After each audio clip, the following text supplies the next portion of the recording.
لیکن جو ہی آپ تعلیمی ادارے کے گیٹ کے دوسری طرف جاتے ہیں تو جس کو ہم عام زبان کے معاشرے کے رنگ میں ڈل جاتے ہیں.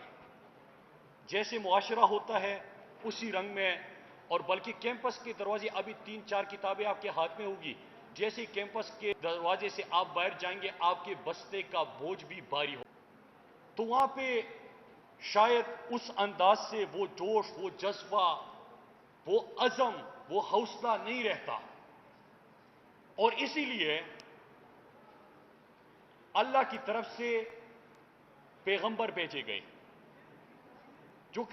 جو کہ ہمیں ہر قدم پہ بتا سکے نیکی کا راستہ کون سا ہے، بدی کا راستہ کون سا ہے. اللہ کا بھی فرمان ہوتا ہے امر بالمعروف و نہی عن المنکر. تو ہم جس بھی فیلڈ میں ہو، جہاں بھی ہو، اس میں ہم اپنے قوم اور ملک کے ساتھ کس خلوص سے کام کرتے ہیں یہ میٹر کرتا ہے. ہمیشہ سے وہ آپ کے سامنے رہتے ہوں گے، غلط اور صحیح. غلط راستہ آسان ہوگا، عیش و عشرت کا لگے گا، پیسہ بھی ہوگا، شارٹ کٹ بھی ہوگا، اور راستہ ہوگا وہ ہمیشہ مشکل ہوگا. اور اس مشکل راستے سے نکلنے کے لیے اپنی منزل تک پہنچنے کے لیے ہی اللہ کے فرمان اور حکم اور نبی ہمیں گائیڈ کرتے رہے.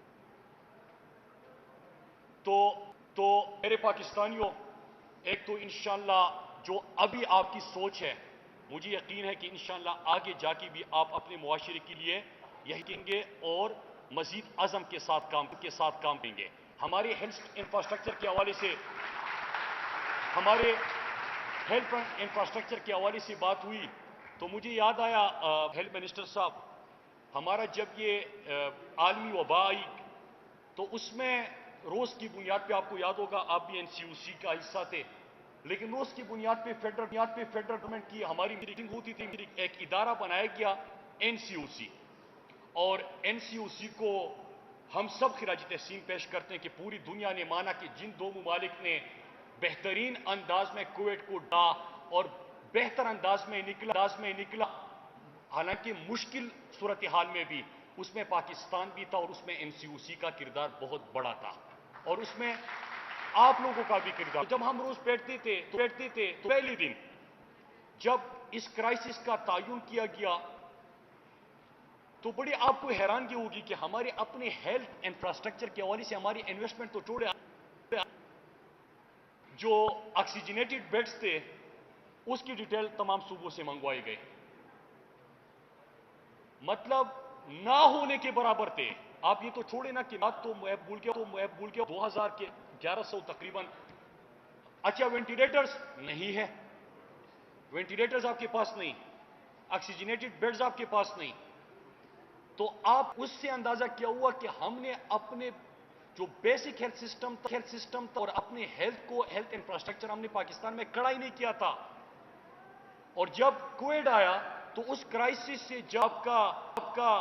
UK کا، US کا، دنیا کے بہترین ہیلتھ انفراسٹرکچر جو ہے وہ فیل ہوتے گئے، ان کی اکانومیز کولیپس کرنا شروع کر گئی. تو آپ پاکستان کس طرح نکلے گا؟ آگے بڑھ سکتے ہیں لیکن وہ اپنی تعلیم مالی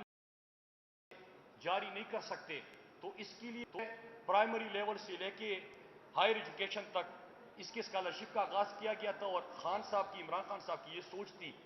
کہ ہم نے اس کو پورے پاکستان کی جتنے ضرورت مند اسٹوڈنٹس ہیں ان تک پھیلانا ہے. ایک تو آپ کے ٹیلنٹ بیس ہو جائے گا، جو آپ کا پوزیشن ہولڈر ہوگا ان کو مل جائے گا. دوسرا نیڈ بیس بھی ہوگا کہ جس کی ضرورت مند ہے تو ان کے اوپر بھی ہم انویسٹمنٹ کر سکے. یہ ریاست کی ذمہ داری ہے، بیسک تعلیم دینا، اچھی تعلیم دینا، لوگوں کو روزگار دینا. تو اس کے لیے یہ احساس پروگرام ایک آغاز تھا اور انشاءاللہ آپ مستقبل میں دیکھیں گے کہ اس کو ہم مزید آگے لے کے جائیں گے. اور کہیں پہ جو ہمارے ویژن میں بھی اس وقت رکاوٹ آتی ہے تو خیبر پختونخوا کے فائنانس منسٹر ہائر ایجوکیشن بیٹھے ہوئے ہیں، انشاءاللہ اس میں یہ کمی نہیں آنے دیں گے اور اس کو آگے لے کے جائیں گے. آخری چیز کہ میرے پاکستان جہاں سے میں نے آغاز کیا تھا کہ ہمیشہ آپ کے سامنے دو رستے ہوتے ہیں، اور نیکی کا اور بدی کا. اس عمر میں آپ کی سوچ بھی یہ ہوتی ہے، یہ ملک قوم میں جب کیمپس کے مجھے یاد ہے کہ وہ گارڈینا ہمارے ایک تھا پشاور یونیورسٹی میں ہم وہاں پہ بیٹھتے تھے، تو جو یہ سی ایس ایس کی تیاری کرتے تھے ہمارے ساتھ بیٹھ جاتے، میں اسٹوڈنٹ لیڈر تھا،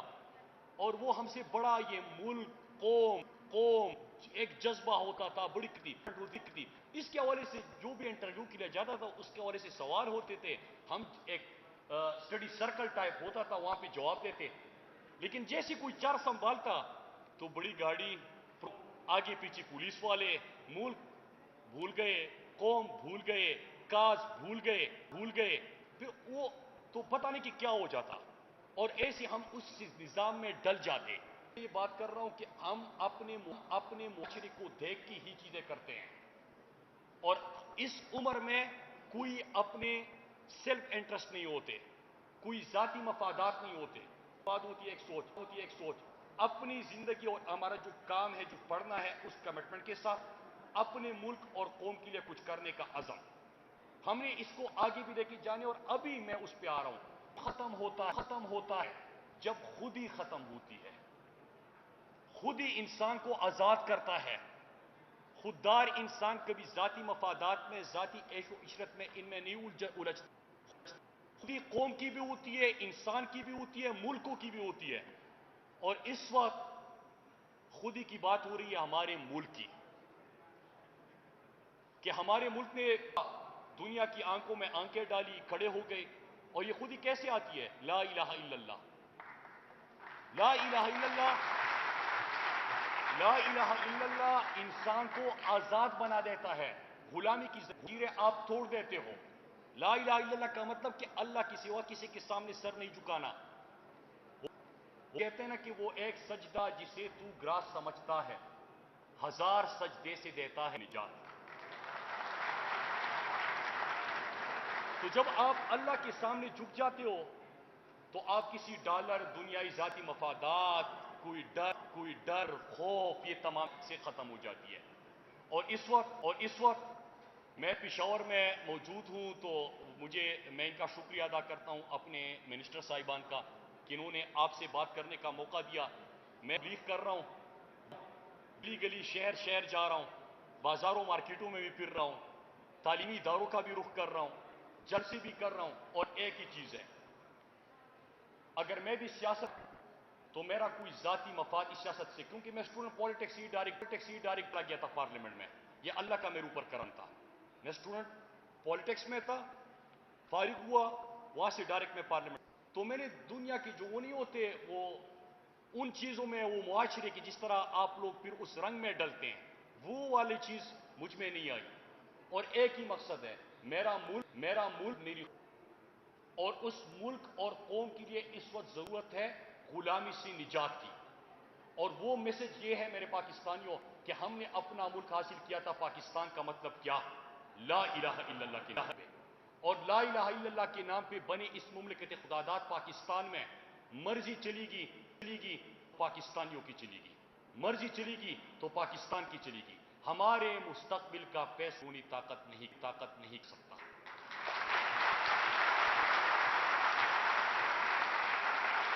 تو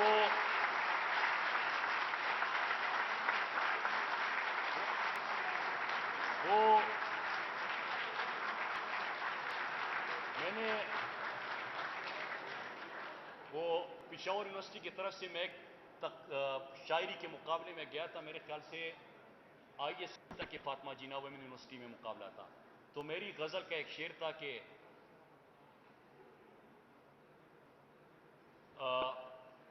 کچھ بھی نہ کہے گرچہ طلبگار بہت، اس شخص کا کیا کیجئے خوددار بہت ہے۔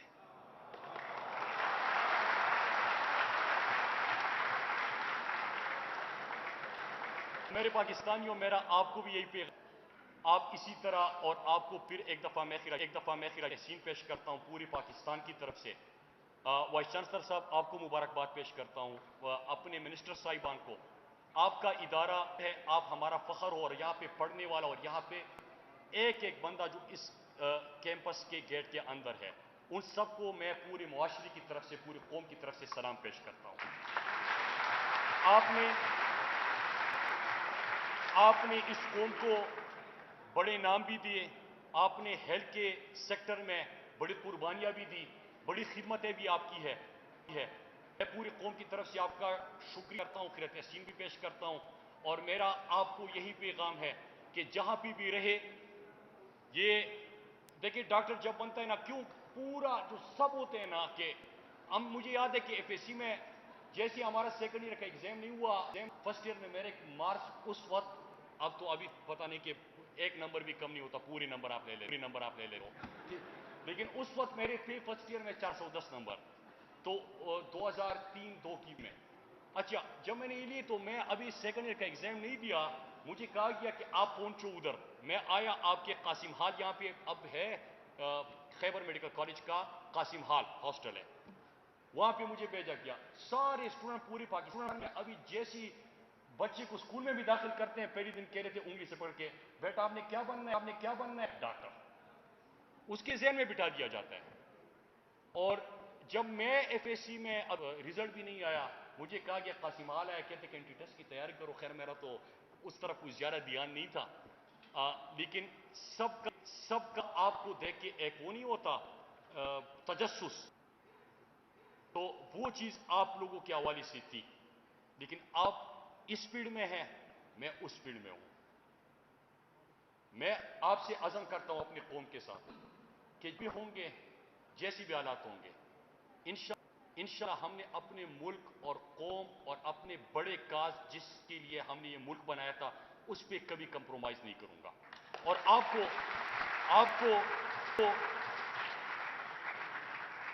کو میری یہی ریکویسٹ ہے, اور آج کے نشست کے بعد, کہ آپ عظیم ہو, لیکن آپ کے بعد جانا ہے, آپ کی عظمت میں اضافہ ہونا چاہیے, اور آپ کو دیکھ کے ہی دنیا سیکھے گی. اسی شعر کے ساتھ کہ ایسا چلن چلو کہ زمانہ مثال دے,